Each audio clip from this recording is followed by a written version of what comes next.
سادہ سی بات ہے، جس نے گناہ چھوڑنا ہے نا، قرآن نے ایک بڑا شاندار اصول دے دیا، ان الحسنات یذہبن السیئات۔ واہ واہ، جس نے گناہ چھوڑنے ہیں نا وہ نیکیاں کرنا شروع کر دے۔ اللہ اکبر، اللہ اکبر، نیکیاں خود گناہوں کو مٹا دیتی ہیں، گناہوں کو ختم کر دیتی ہیں۔ کیا بات۔ اب ایک شخص کا بیہیویئر یہ ہے کہ وہ کہتا ہے کہ میں نہیں چھوڑ سکتا، اگر وہ نہیں چھوڑ سکتا تو اس نے کوشش کیا کی ہے، کوشش کی، صحیح، کتنی اس نے اللہ تعالیٰ کے سامنے گڑ گڑا کے دعائیں کی ہیں کہ یا اللہ یہ میں چھوڑنا چاہتا ہوں، مجھے چھڑوا دے۔ کتنی اس نے نمازیں پڑھی، کتنے اس نے نوافل پڑھے ہیں، کتنے اس نے قرآن پڑھا ہے، کتنا وہ بد نظری سے بچنے کی کوشش کی ہے، کتنا اس نے کیا ہے کہ اس کے بعد وہ کہے کہ میں چھوڑ نہیں سکتا۔ اس نے اگر ایک بھی نیکی کی ہو، یہ ممکن نہیں ہے۔ دیکھیں دو چیزیں ہیں، ایک ہے نیکی اور پھر نیکی کا رویہ، دوسری چیز ہے برائی اور برائی کا رویہ۔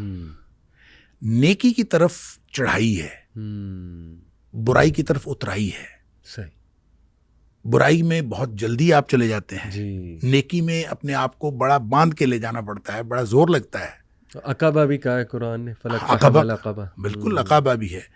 تو لہٰذا اپنے نفس کو پورا باندھ کے اوپر چڑھانا پڑتا ہے، اور اگر وہ کوئی نیکی کی طرف آتا ہے تو یہ ممکن ہی نہیں کہ اس کی طبیعت کے اوپر، اس کے دل کے اوپر، اس کے دماغ کے اوپر اس کے اچھے اثرات نہ ہوں، یہ ممکن ہی نہیں۔ بالکل صحیح۔ دوسری طرف اترائی ہے، اچھا ظاہر ہے جو اترائی ہے یہ بیک وقت چڑھائی اور اترائی نہیں ہو سکتی، جی جی، یہ بیک وقت نہیں ہو سکتی۔ صحیح، جب چڑھائی ہو رہی ہوتی ہے تو اترائی کے اندر فرق پڑ رہا ہوتا ہے، آپ دوسری طرف جا رہے ہوتے ہیں، اپوزٹ ڈائمینشن میں آپ جا رہے ہوتے ہیں۔ صحیح صحیح۔ اور اگر آپ جا رہے ہوں اترائی کی طرف تو پھر آپ کی وہ جو چڑھائی ہے وہ اترائی میں بدل رہی ہے، اور آپ اپوزٹ ڈائمینشن میں جا رہے ہیں۔ صحیح۔ اس کا مطلب یہ ہوا کہ نیکی اور بدی دونوں برابر ایک جگہ ایک وقت میں نہیں ہو رہے ہوتے۔ جب نیکی ہو رہی ہوتی ہے تو آپ بدی سے دور جا رہے ہوتے ہیں، ڈسٹینس کریٹ ہو رہا ہے۔ تو وہ اگر آپ نے کرنا ہے تو آپ ہمت کریں،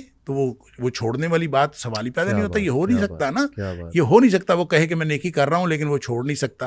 نیکی کرے گا تو وہ خود بخود اللہ تعالیٰ اس کے لیے وسائل پیدا کر دے گا، ایسے ذرائع پیدا کر دے گا کہ وہ نیکیاں اس کی برائیوں کو ختم کر۔